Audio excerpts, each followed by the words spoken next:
Jadi kuliah kita sore hari ini tentang teologi. Teologi PB ini dihubungkan dengan isu-isu sosial modern ya, isu-isu sosial modern. Nah, di sini di bagian pendahuluan, Bapak jelaskan sedikit ya tentang abstraknya itu.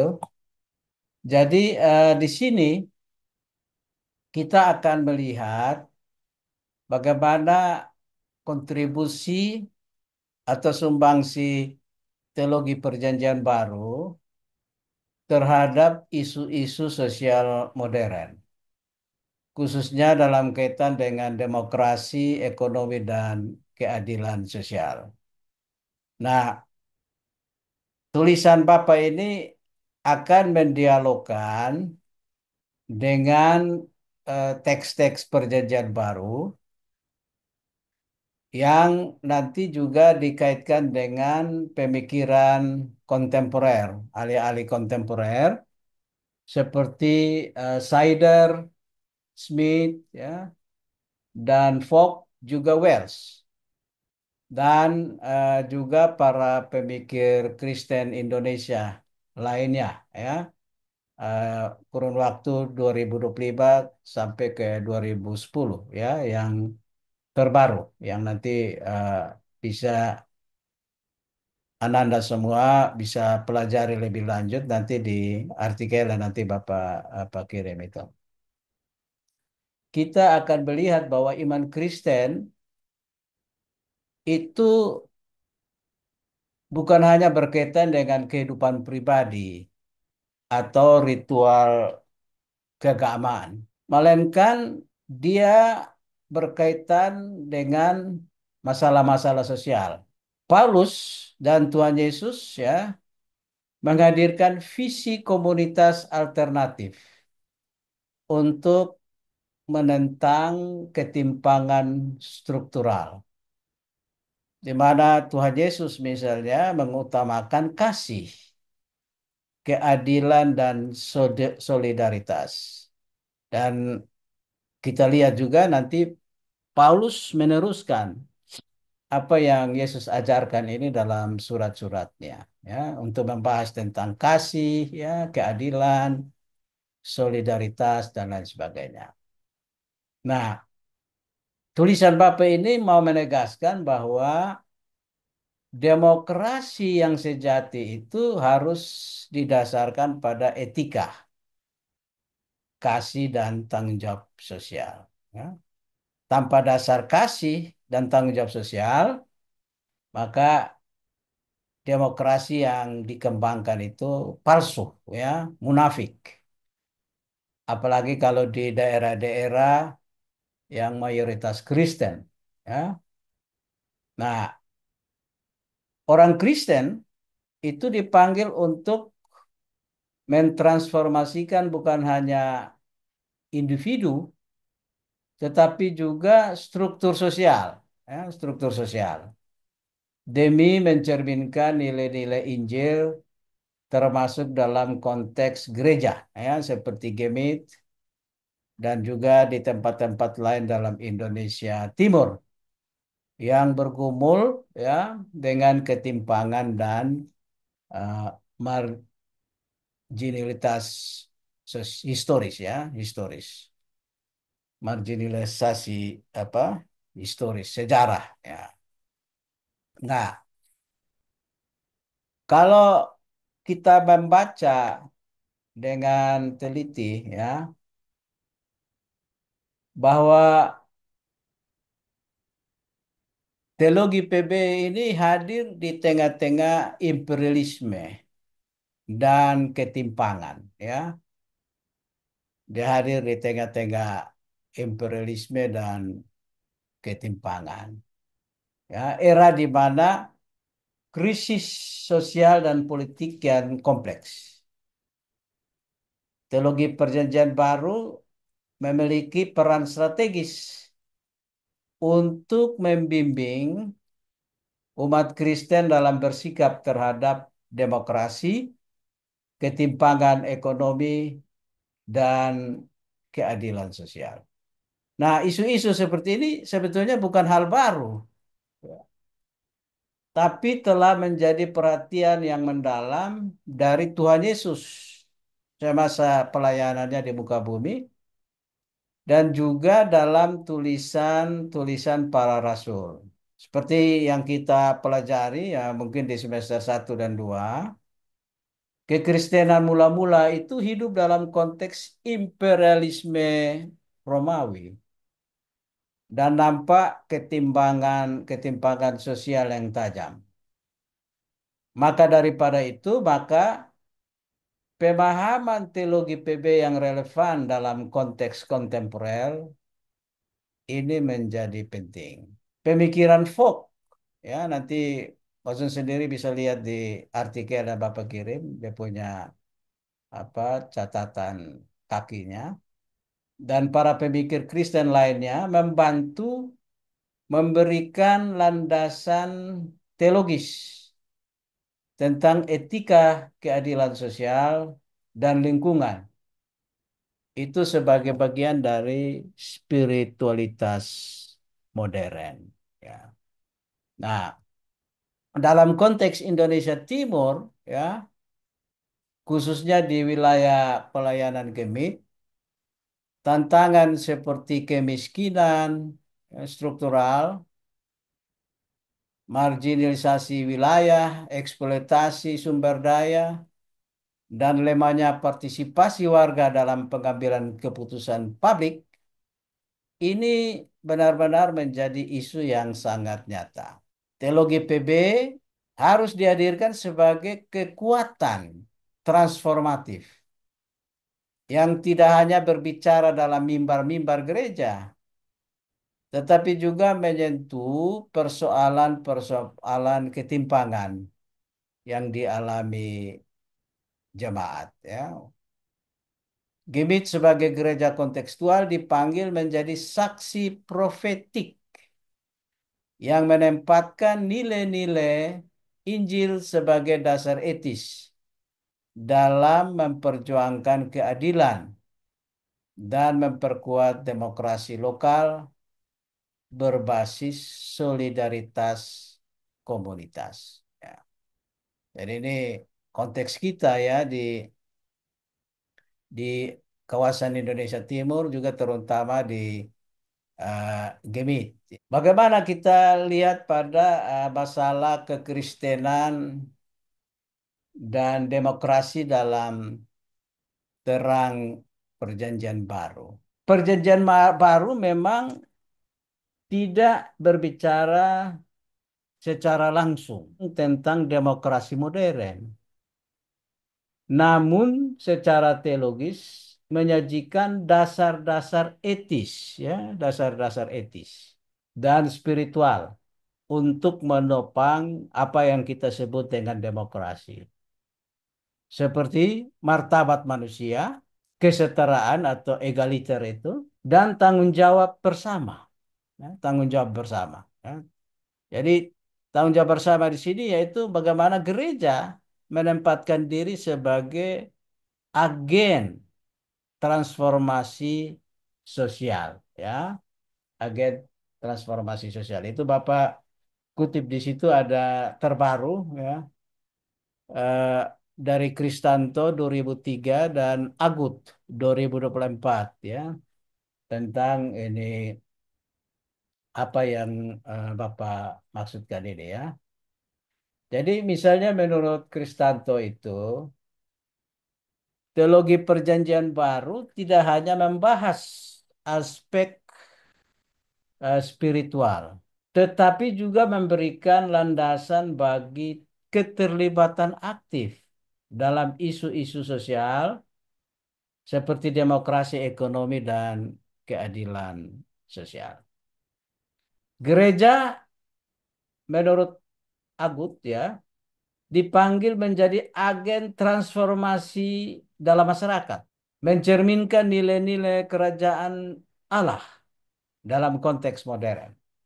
Jadi gereja berperan untuk menampakkan situasi, suasana kerajaan Allah Situasi yang menjamin manusia makin bermartabat, manusia makin adil, manusia makin mengupayakan kesejahteraan bersama. Itu menurut Agut ya, 2024. Gereja dituntut untuk mewujudkan kehadiran kerajaan Allah dalam situasi kontekstual. Misalnya menurut Indriani tahun 2021. Ya. Nanti bisa lihat di artikel ya. Kalau di slide ini mungkin Bapak tidak tampilkan semua karena keterbatasan ruang. Selain dari ahli-ahli ini juga menurut beberapa ahli lain, James Smith misalnya tahun 2009 menyatakan bahwa formasi politik Kristen bukan hanya soal pemilihan umum, tapi soal pembentukan hasrat dan kebiasaan melalui liturgi, ya, melalui liturgi yang bisa membentuk warga, warga gereja. Yaitu menurut James Smith itu ya. Oleh karena itu kehidupan gereja bukan hanya soal liturgi dan ritual belaka, tetapi juga menyentuh aspek-aspek sosial politik masyarakat. Di sini gereja tidak boleh tabu. Gereja juga tidak boleh takut untuk membela masyarakat yang miskin, masyarakat yang terpinggirkan, masyarakat yang hak-hak sipilnya dicabut. Nah, ini gereja justru harus berdiri di barisan terdepan untuk menyuarakan. Ya. Bosong punya alumni ya, kakak alumni. Itu Tasa Tasa Mutiara, Tasa Andoy gitu ya. Itu dia berani apa? Berani demo di Polda NTT.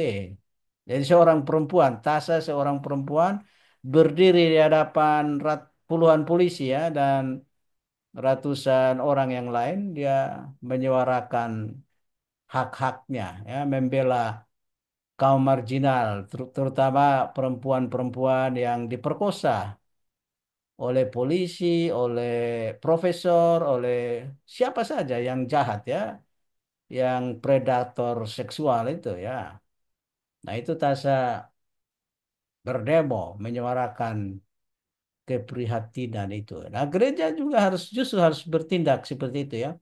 Harus berani membela, harus berani menyuarakan kepentingan-kepentingan yang eh, tidak bisa disalurkan ya. Harus mampu menyuarakan ya suara dari orang-orang yang tak bersuara ya. Voice of voiceless ya, itu ada istilah dalam bahasa Inggrisnya. Jadi gereja tidak boleh takut. Juga Samuel Wells mengingatkan gereja untuk kembali menjadi komunitas yang menciptakan nilai baru. Jadi gereja itu harus adalah komunitas yang menciptakan nilai, bukan sekedar menjaga tradisi. Ya, kalau tiap minggu ketang hanya ibadat, ritual-ritual, seterusnya ada baptis, ketemu baptis, ada sini kita sini, ada orang nikah kita nikahkan, ya itu gereja hanya sekedar menjaga tradisi. Ya. Wells 2019 bilang, ya. Demikian pula Markus Fogg dalam artikelnya itu, ya. Principles of a Christian Environmental Ethics. Fogg mengatakan bahwa spiritualitas Kristen harus memampukan gereja untuk berkontribusi secara etis terhadap keadilan ekologi dan sosial. Tanpa kontribusi etis yang nyata, gereja hanya menjadi pelaku pelaku ritus yang tidak punya kaitan dengan kehidupan nyata warganya, ya. Gereja hanya jadi apa? Pelaku ritus-ritus lah. yang tidak punya kaitan dengan kehidupan nyata warganya. Yang berikut, kita pindah pada ekonomi dan keadilan sosial. Ya, ekonomi dan keadilan sosial.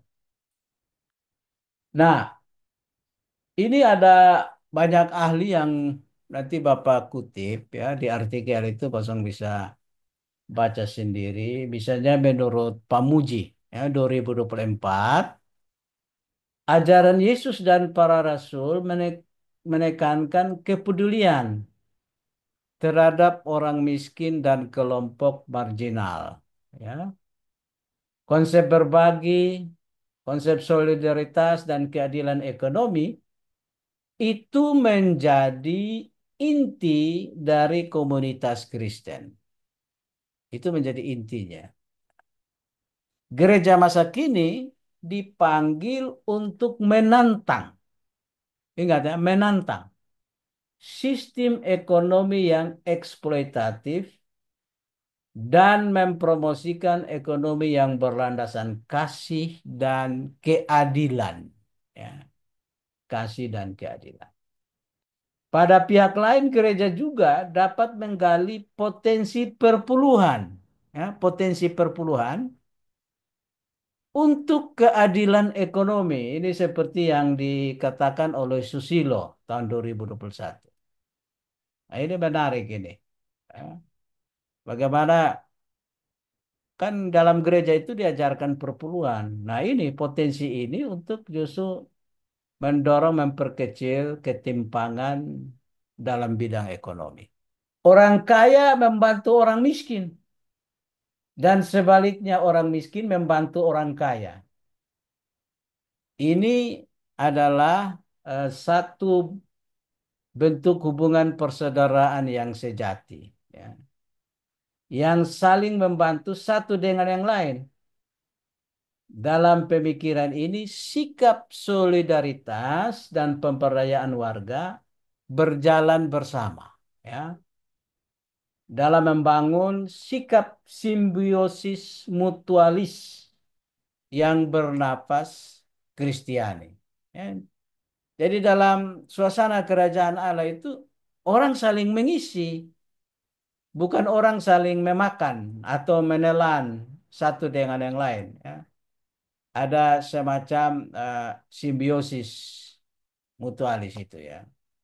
Jadi di sini Bapak taruh bagaimana solidaritas itu dibangun. Ya. Orang kaya dan orang miskin saling memberdayakan. Orang kaya membantu orang miskin dan sebaliknya orang miskin membantu orang kaya. Adalah suatu bentuk persaudaraan sejati. Saling membantu satu dengan yang lain. Ya.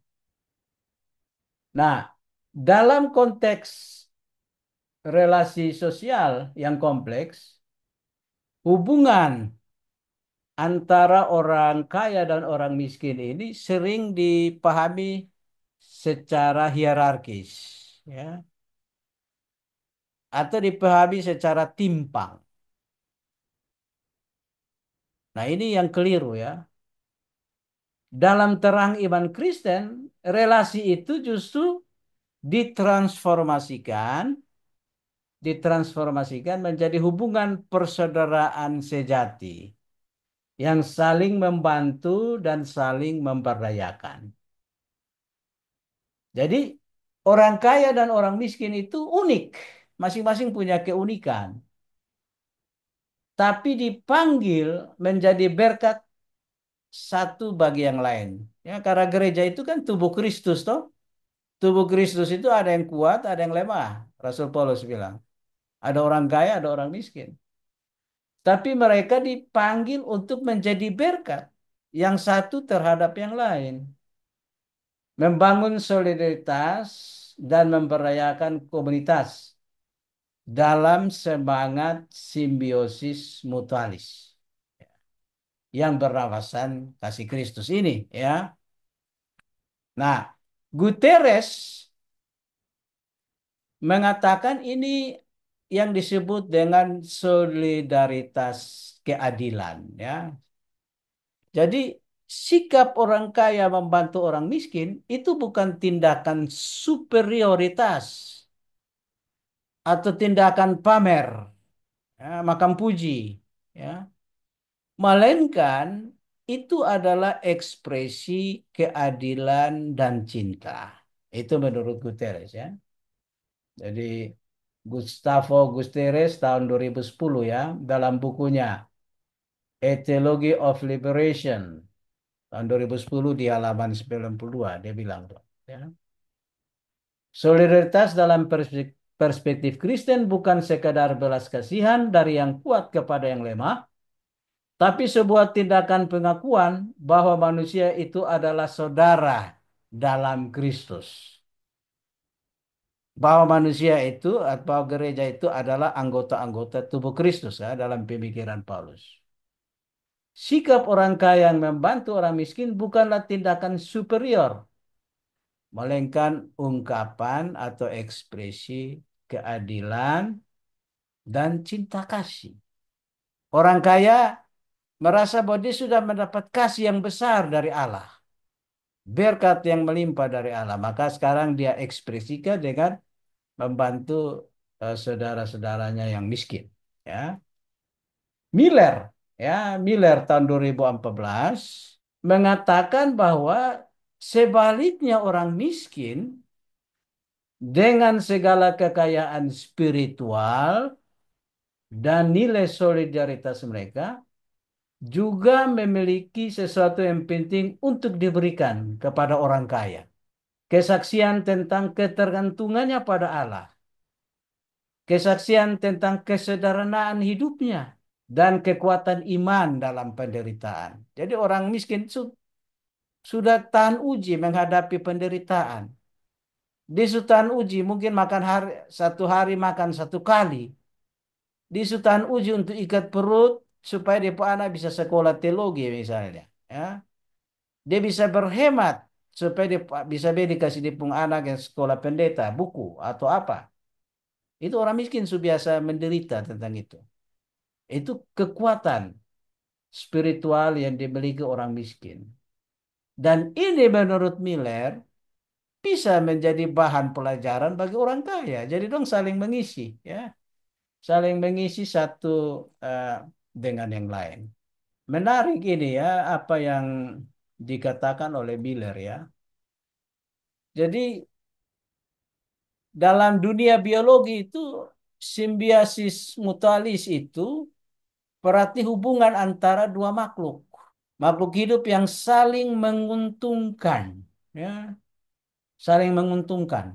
Dalam etika sosial Kristen, konsep ini diadopsi untuk menggambarkan relasi antara orang kaya dan orang miskin yang saling memperkaya, bukan hanya secara material, tetapi juga secara spiritual dan sosial.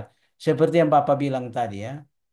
Jadi katakanlah di sini dalam ilustrasi gambar ini pengusaha dan pekerja.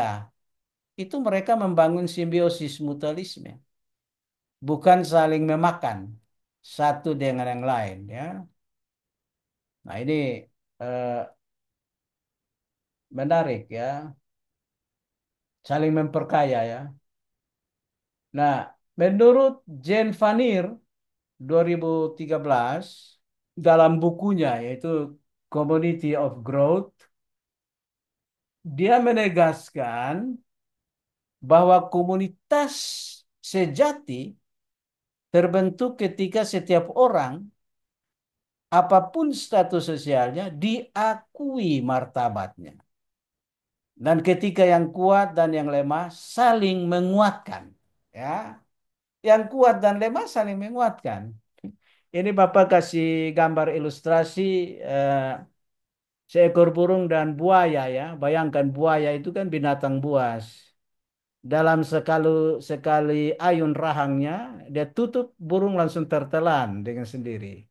Tapi buaya tidak lakukan itu karena mereka ada dalam posisi simbiosis mutualis tadi itu, ya. simbiosis mutualis. Ya. Jadi buaya membuka rahangnya lebar-lebar untuk burung memakan sisa-sisa daging. Ya. Jadi dia pakai buaya memanfaatkan burung sebagai tusuk gigi begitu ya. Tusuk gigi di gigi apa? Gigi-giginya. Jadi dia bersihkan gigi-gigi dari buaya ini supaya sehat, giginya sehat. Burung mendapat makanan, daging, sisa-sisa daging dari di antara gigi-gigi buaya ini. Jadi inilah. Jadi di sini dalam komunitas Kristen tidak ada pihak yang hanya memberi atau hanya menerima. Semua dipanggil untuk saling melayani, ya, satu dengan yang lain.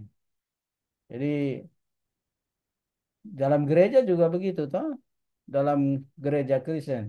Sandel, ya, Sandel 2010 dalam di buku Justice, keadilan ya. Justice, what's the right thing to do? Ya. Menekankan pentingnya relasi yang adil dalam saling menghargai, menolak dominasi satu pihak atas pihak lain. Ya. Jadi kalau gambar ini kan buaya tidak mendominasi burung, burung juga tidak mendominasi buaya. Mereka saling membangun hubungan, relasi saling menguntungkan satu dengan yang lain. Ya, jadi solidaritas itu harus berjalan beriringan. Itu menurut David Hollenbach, ya Hollenbach dalam bukunya itu ya, The Common Good and Christian Ethics 2012. Ya, Hollenbach bilang bahwa solidaritas tanpa pemberdayaan hanya menciptakan ketergantungan baru.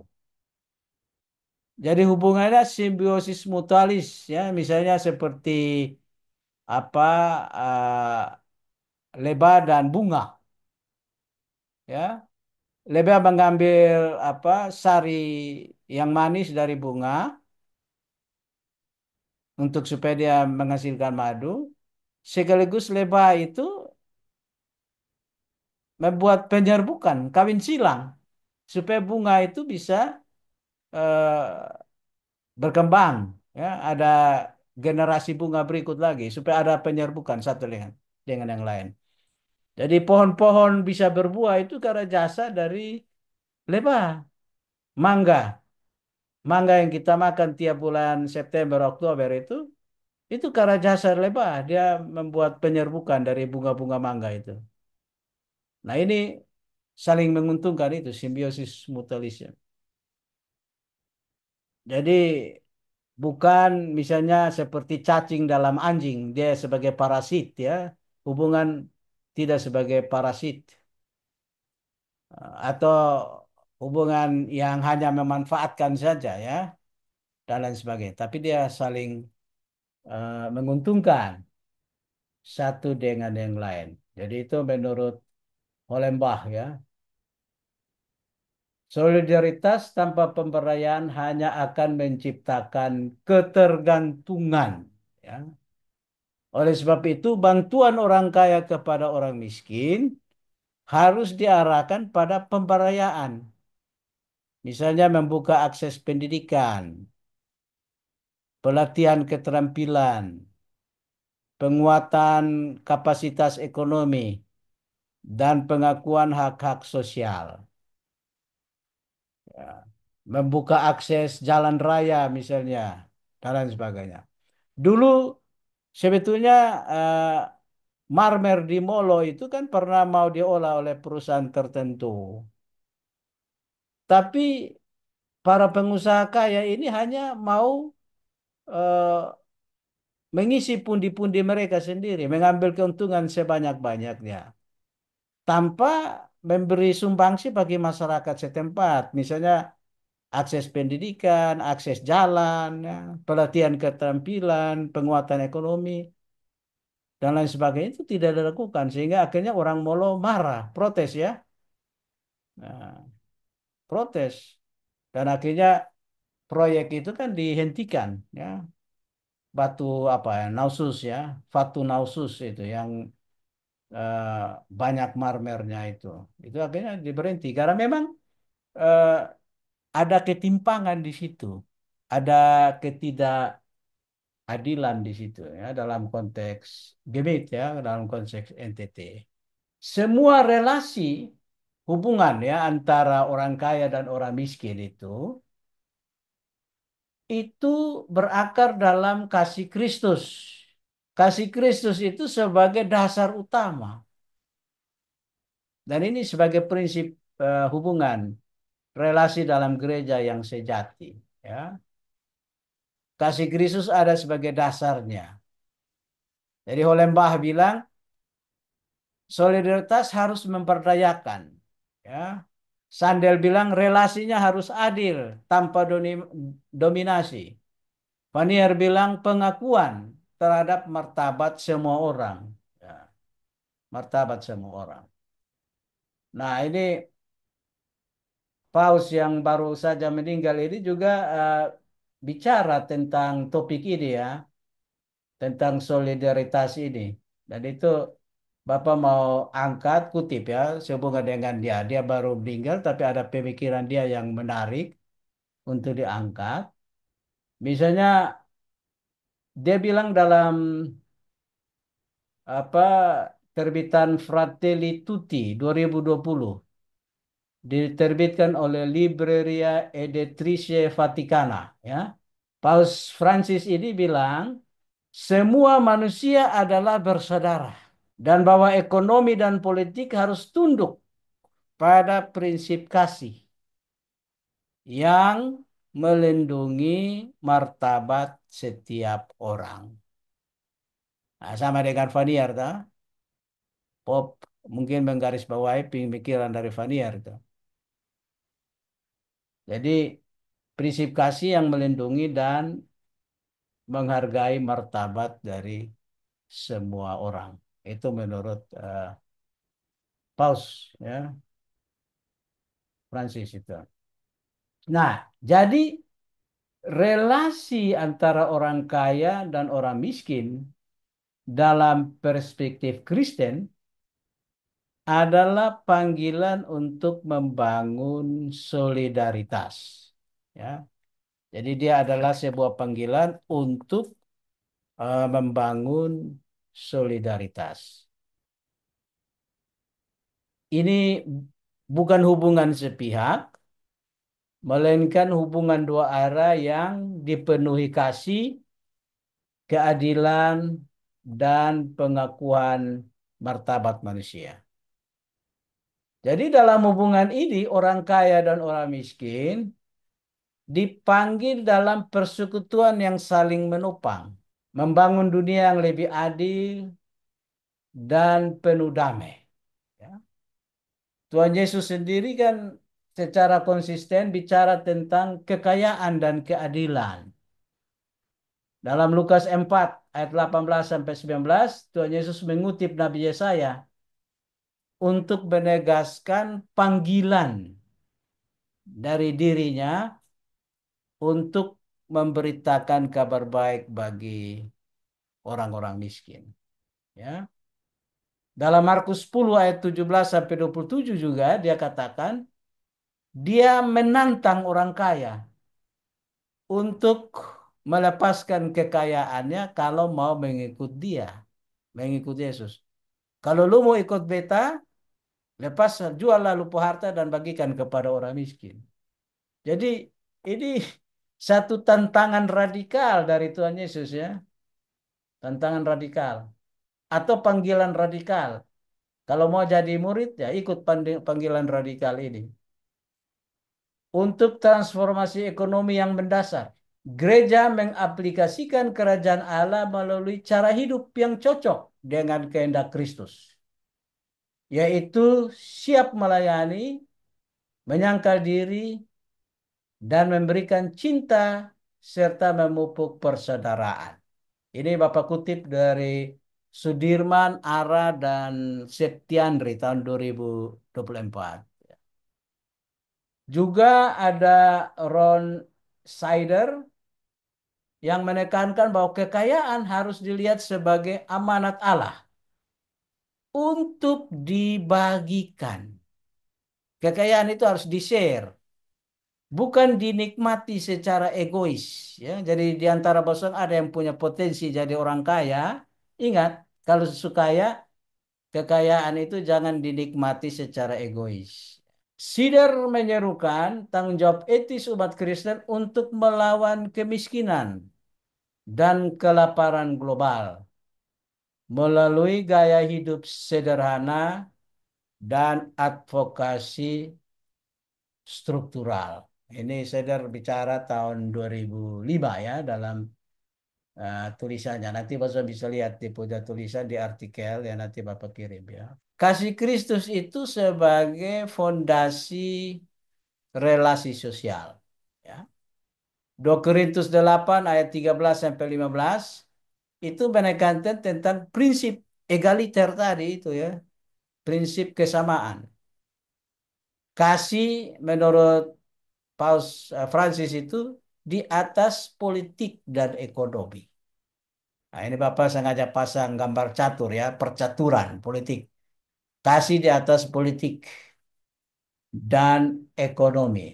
Sekarang kita masuk di kerajaan Allah sebagai paradigma transformasi sosial. Jadi menurut Rolina Berutu tahun 2024 terbaru, keadilan sosial adalah manifestasi dari kasih Allah dalam masyarakat. Gereja dipanggil untuk menjadi suara bagi yang tertindas, memperjuangkan hak-hak asasi manusia, membangun masyarakat adil dan damai. Apa yang dilakukan oleh Posempung kakak alumni itu ya sudah tamat Tasa ya Tasa Doek itu dia menyuarakan suara orang-orang yang tertindas yang martabat harga dan martabatnya dirampas, masa depan anak-anak perempuan yang tak berdosa yang masih kecil itu dirampas oleh oknum-oknum ya misalnya oleh polisi atau profesor atau oleh itu perempuan yang menjual anak kecil umur berapa? 6 tahun, 5 tahun atau 6 tahun itu ya, kan kasihan sekali itu ya. Jadi integrasi antara iman dan tindakan sosial menjadi esensi dan misi gereja di dunia ini. Itu misi yang tidak boleh diabaikan. Misi memberitakan kerajaan Allah di dunia adalah suatu dimensi yang koeksistensif dalam hakikat gereja. Ya, dikatakan oleh Priana. Jadi gereja tanpa misi itu gereja yang mati. Jadi gereja itu bukan hanya realitas eskatologis, tetapi juga visi etis untuk kehidupan sekarang. Ya, jadi bukan kita berharap ya nanti Tuhan angkat kita ke surga, nanti kita semua masuk surga. Tapi bagaimana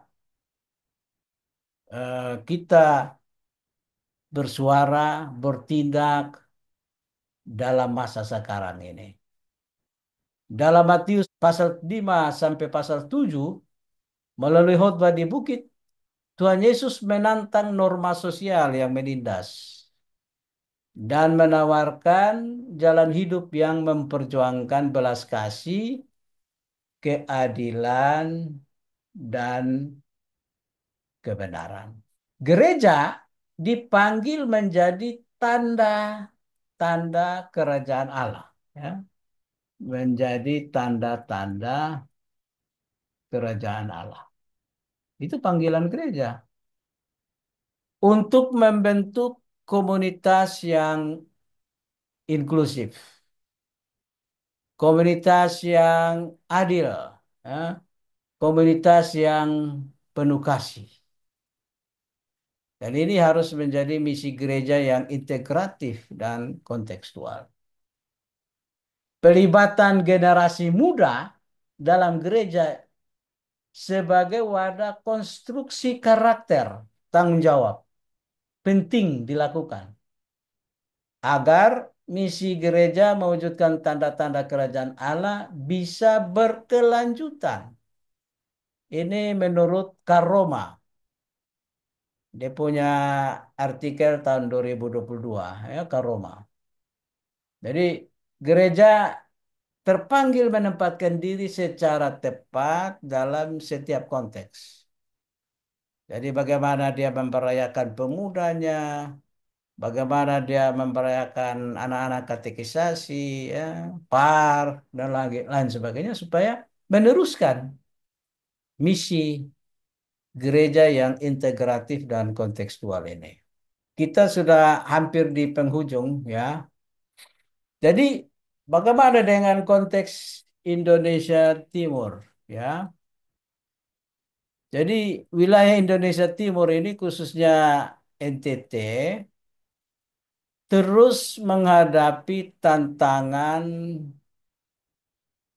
kemiskinan ya, tantangan struktural seperti kemiskinan, keterbelakangan infrastruktur, kerentanan terhadap bencana, dan ketimpangan akses pendidikan.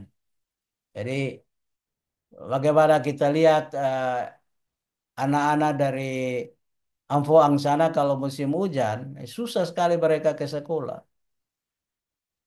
Mahasiswa yang kalau dia pergi libur pas hujan dia tidak bisa kembali ke kampus karena kampungnya sudah terkurung banjir.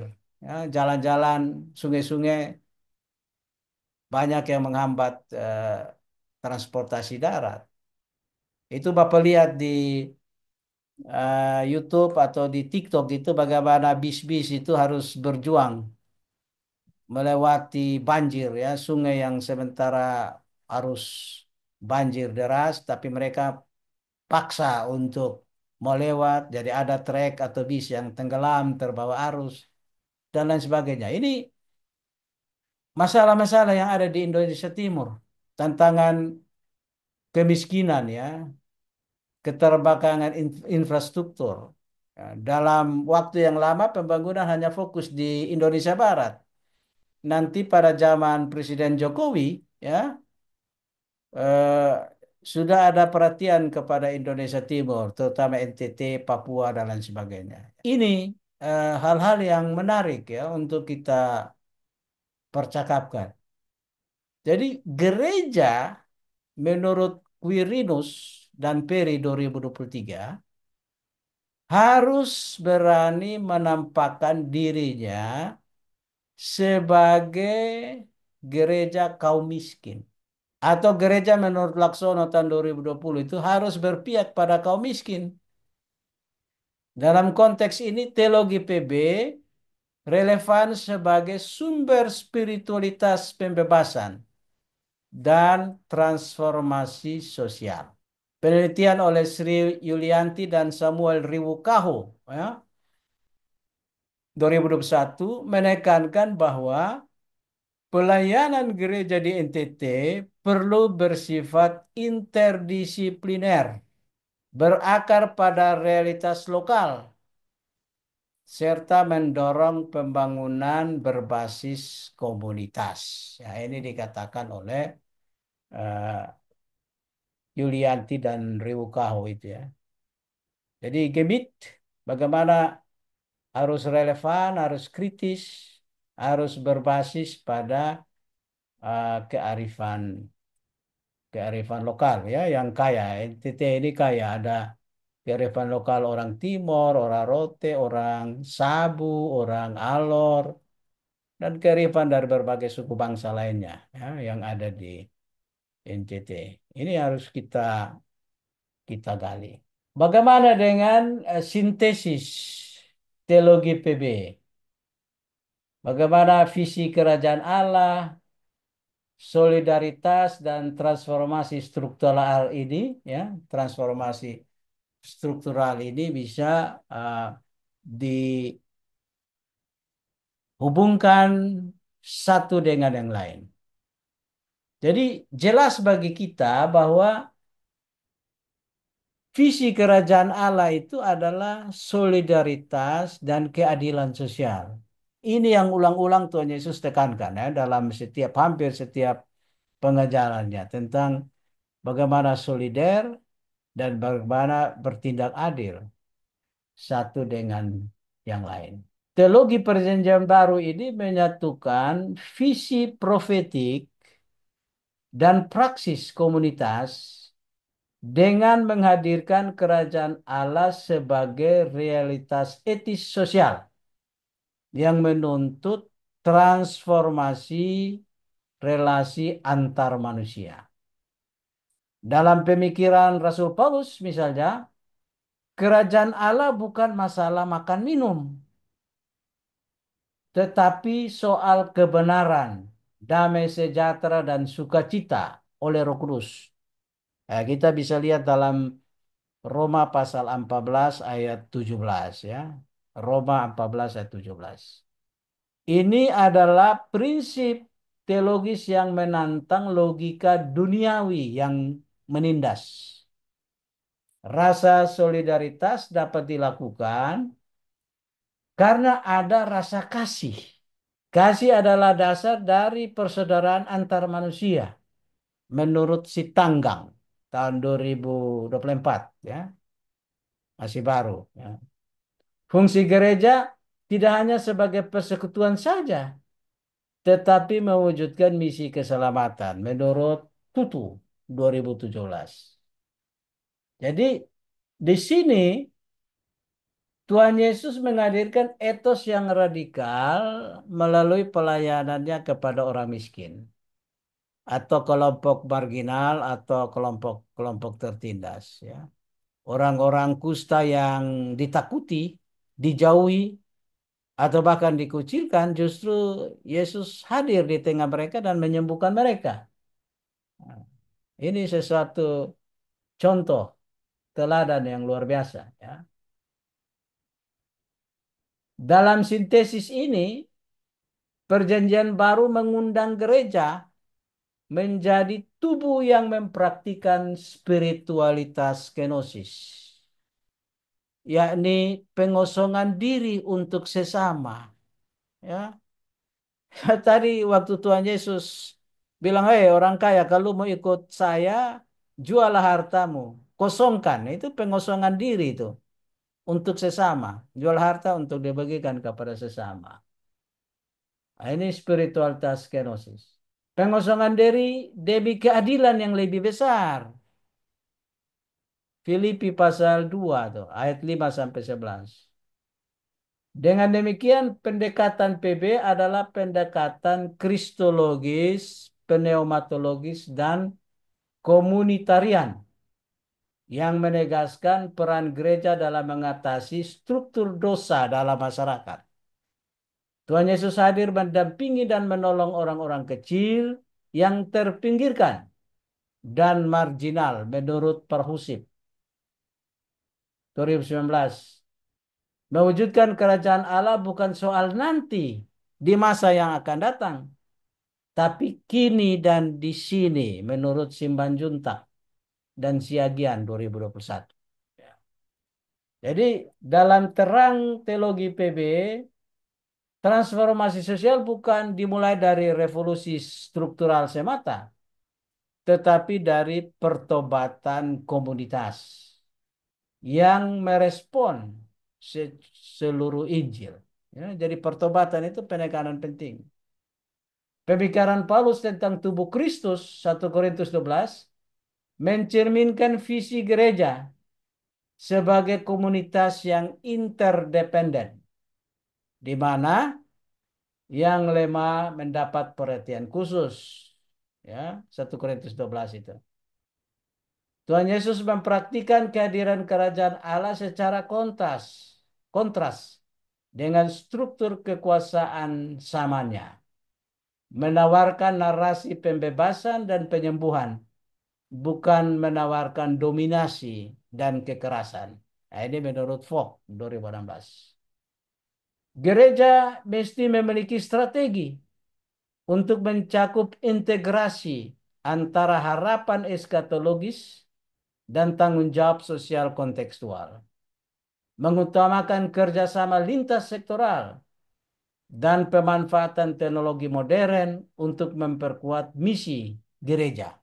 Ini dikatakan oleh Manik dan Gultom 2021. Gereja harus mampu mencirikan dirinya sebagai gereja yang benar, sebagai bukti dari kehadiran kerajaan Allah. Hulu 2021. Misi gereja bersifat integratif holistik. Maksudnya, gereja tidak memisahkan antara pekabaran Injil dan kepedulian sosial menurut Stefanus. Jadi ada banyak gereja yang hanya mau fokus di ya pekabaran Injil saja. Ibadah-ibadah di gereja, khotbah tiap minggu di gereja saja, itu saja yang difokuskan. Tapi lupa pada kepedulian sosial. Jadi Stefanus tahun 2021 dia tulis, dia kritik itu. Sikap-sikap seperti itu dikritisi ya oleh PBG ini. Jadi kesimpulannya adalah bahwa teologi perjanjian baru itu menuntut iman yang bertanggung jawab. Gereja dipanggil memperjuangkan keadilan ya berdasarkan iman, kasih, dan solidaritas untuk menciptakan masyarakat yang baru, ya. Masyarakat yang benar-benar mencerminkan kasih Tuhan itu, ya, mencerminkan kasih Kristus. Nah, dalam tradisi Calvinis, gereja terpanggil untuk bersikap kritis terhadap pemerintah untuk mewujudkan Regnum Christi, ya, mewujudkan Regnum Christi. Ini dikatakan oleh Rahadian dan Valderrama tahun 2020. Ya. Jadi intinya seperti apa yang Tuhan Yesus firmankan itu, kasihilah sesamamu manusia seperti dirimu sendiri. Itu golden rule ya dari Yesus itu ya. Kasihilah orang lain sama seperti kita mengasihi diri sendiri. Markus 12 ayat 31. Nah, itu eh, materi kita hari ini ya, teologi perjanjian baru antara demokrasi, ekonomi dan eh, keadilan sosial. Oke, Bapak hidupkan lagi mic ya, tapi mohon yang mau bertanya saja yang membuka mic-nya. Jadi silakan kalau yang mau lewat Deborah ya. Jadi Bapak kembalikan ke Deborah untuk mengatur lalu lintas diskusi kita. Baik, Silakan. Bapak. Terima kasih banyak atas pemaparan materi yang diberikan kepada kami dengan baik. Oleh karena itu, kita akan masuk pada sesi diskusi. Ada beberapa catatan bagi kita semua yang ingin bertanya atau memberikan tanggapan. Yang pertama yaitu kita dapat terlebih dahulu dapat memberikan hand reaction atau reaksi tangan untuk dapat dilihat. Yang berikutnya bagi kita yang ingin bertanya atau ingin berbicara, mohon untuk mengaktifkan kameranya. Dan berikutnya dapat jika diberi kesempatan baru boleh mengaktifkan mic-nya. Baik, bagi yang ingin bertanya, silakan. Baik, kesempatan yang pertama diberikan kepada Kak Vinta. Oke, baik. Terima kasih buat kesempatan untuk bertanya. Dan terima kasih juga buat Bapak yang sudah memberikan materi dengan sangat baik. Saya ingin bertanya tentang suatu hal di sini. Saya menyambungkannya lebih khusus pada pendapat dari Indriani tahun 2021. Di sini Indriani tadi Bapak jelaskan bahwa menurut dia gereja bertanggung jawab untuk mewujudkan kehadiran Allah di dalam dunia begitu. Kemudian bertanya sedikit tentang atau yang keluar dari satu gereja karena saya pernah membaca sebuah postingan yang mengatakan bahwa orang-orang ini ternyata mereka tidak berpindah hanya karena iman mereka yang goyah yang sering sekali dipikirkan oleh gereja dan beberapa orang, tetapi ternyata juga ada di mana gereja ini seperti tidak menerima atau kurang membuka tangan untuk orang-orang yang demikian, artinya orang-orang yang sudah pernah berbuat salah. Misalnya pernah ada satu ilustrasi yang mengatakan bahwa orang berdosa ketika dia datang ke gereja, dia merasa dikucilkan atau tidak diterima. Ini sangat berlainan ketika dia masuk di dalam sebuah bar, di dalam bar itu atau klub itu dia merasa dilayani dengan sangat baik, bahkan ketika dia menumpahkan minuman, eh, bahkan orang lain yang meminta maaf kepadanya. Jadi gereja seperti tidak menerima orang-orang yang demikian. Gereja yang harusnya eh, men- menunjukkan kehadiran Allah di dalam dunia, mewujudkan kerajaan Allah dalam dunia, ternyata tidak menjalankan hal itu dengan baik. Kemudian apa tentang hal ini? Apakah orang-orang yang berpindah agama ini sepenuhnya hanya karena iman mereka yang goyah atau kemungkinan juga ada faktor-faktor dari gereja itu sendiri. Ini berarti ada suatu eh, kesalahan yang sebenarnya fatal yang juga dilakukan oleh gereja itu sendiri. Baik, terima kasih atas pertanyaan dari Kak Pinta. Mungkin ada lagi, bisa sekalian langsung supaya mungkin berkaitan pertanyaannya, Bapak bisa langsung menjawab secara keseluruhan. Baik, kalau belum ada, mungkin Bapak dapat menjawab pertanyaan dari Kak Pinta. Menolak orang-orang yang sudah berbuat salah. Kurang lebih garis besarnya seperti itu pertanyaannya, Bapak.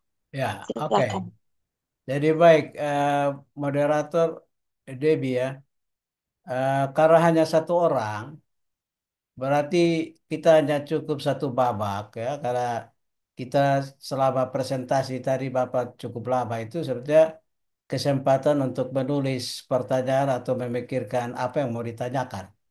Jadi karena satu orang maka kita hanya satu babak. Selesai Bapak jawab, eh, nanti Debbie atur untuk satu orang berdoa. Jadi tidak ada lagi yang dibuka kesempatan untuk bertanya lagi ya, karena kesempatan bertanya itu sudah hilang ya, tidak dimanfaatkan, hanya dimanfaatkan oleh Venta saja ya. Oke, jadi nah terutama misalnya Venta mau kaitkan dengan apa gereja yang menutup diri ya, menutup diri terhadap orang berdosa. Memang Bapak juga pernah nonton apa yang arah pertanyaan Vinta Bapak bisa tangkap karena Bapak sendiri pernah nonton apa di TikTok atau di mana tuh ya, bahwa ada yang mengeluh bahwa ketika dia pergi ke gereja justru dia merasa dihina ya, merasa apa tidak mendapat tempat yang nyaman. Beda dengan kalau dia ke bar itu disambut ya, disambut dengan ramah, disambut dengan penuh sukacita. Memang ini sungguh disayangkan ya, karena tadi seperti yang kita pelajari sepanjang waktu itu, ya, sepanjang beberapa jam itu, justru Tuhan Yesus hadir bagi orang-orang yang dikucilkan, kaum marginal itu, orang-orang berdosa, orang-orang yang terpinggirkan. Tuhan Yesus justru misalnya dalam cerita Maria Magdalena mengurapi kaki Yesus ya, itu saja kan murid-murid yang melihat peristiwa itu saja mereka kan protes, protes itu bahwa kenapa Yesus bergaul dengan pelacur ya, Maria Magdalena kan seorang pelacur, wanita yang tidak terhormat, wanita tidak baik-baik. Orang lain mencibir, tapi Tuhan Yesus justru membiarkan dirinya diurapi, di minyaki oleh perempuan yang sangat berdosa itu. Ya.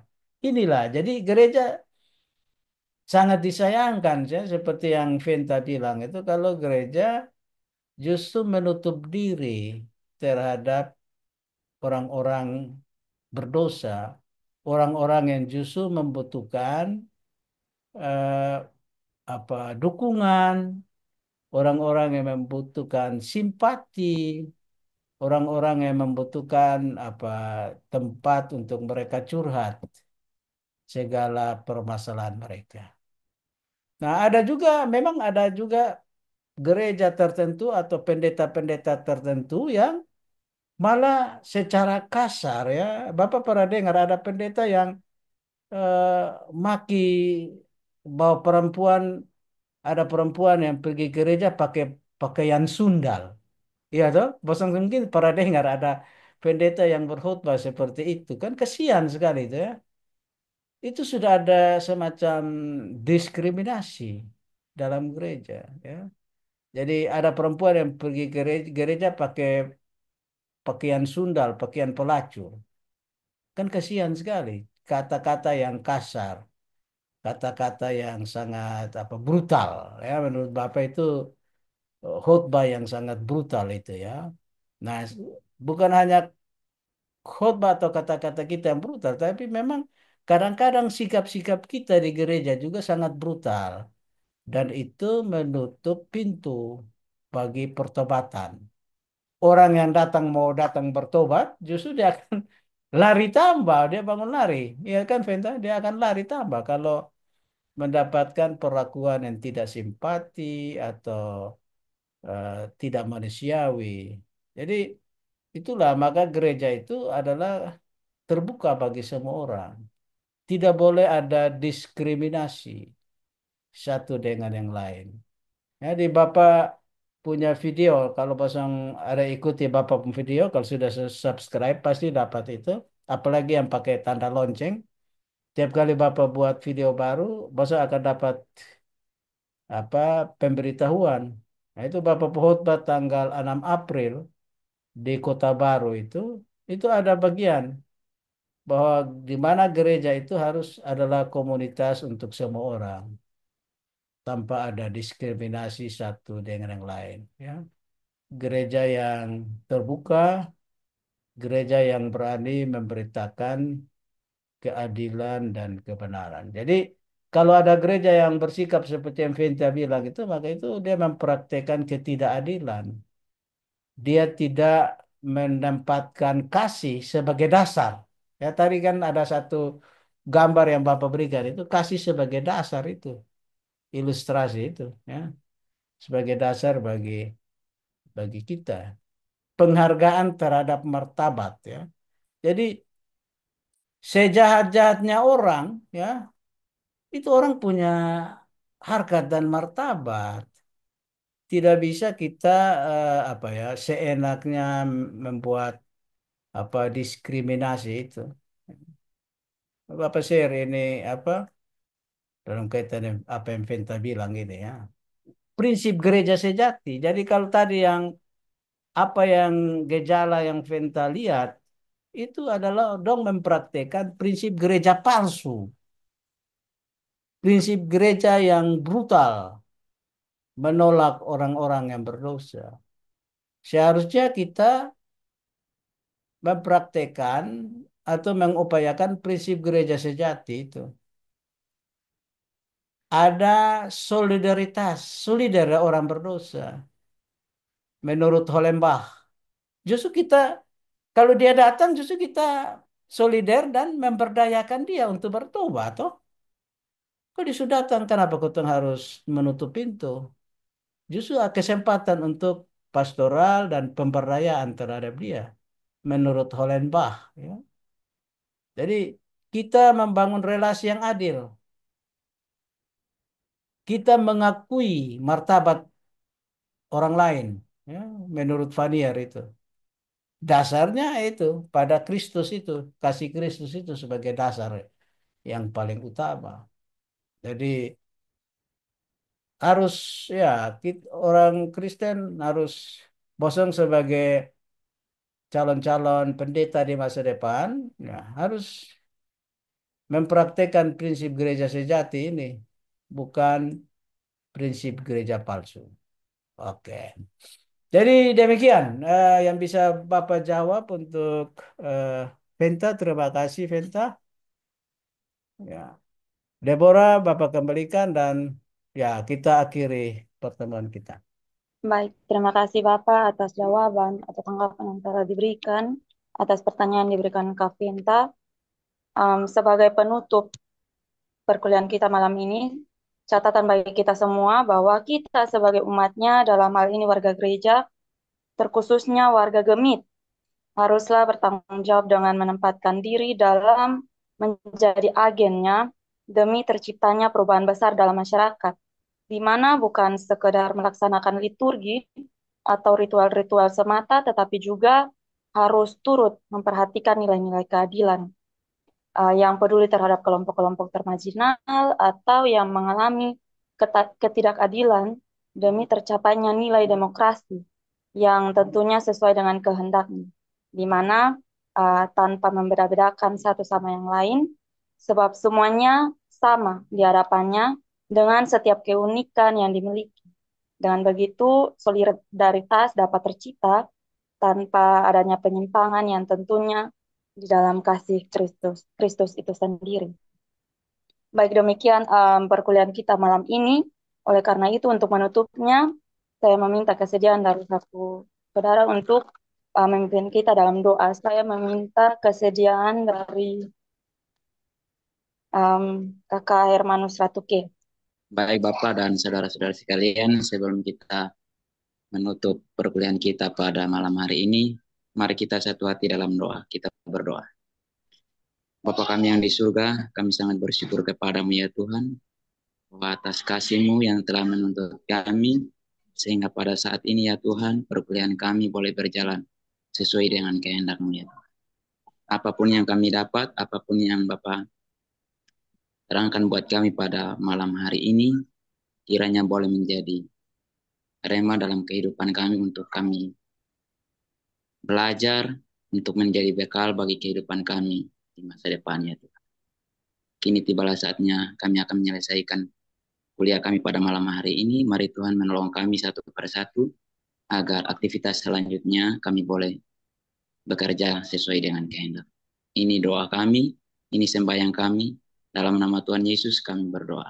Amin. Amin. Jadi baik, terima kasih adik Deborah yang sudah memimpin sebagai moderator. Dapat tambah 15 poin dari Bapak ya. Vinta yang bertanya dapat 10 poin. Hermanus Ratuke yang berdoa dapat 3 poin ya. Jadi baik, salam semua. Sampai jumpa di pertemuan Shalom Bapak. berikut Shalom ya. Bapak, makasih Bapak. Minggu depan, Shalom hari Bapak, Rabu. terima Shalom kasih. Bapak. Makasih Bapak. Oke dah. Dah Ya. Bapak. Sampai jumpa Dah Bapak. Bapak. Bapak. Sampai jumpa. Kelas 10 kelas 9.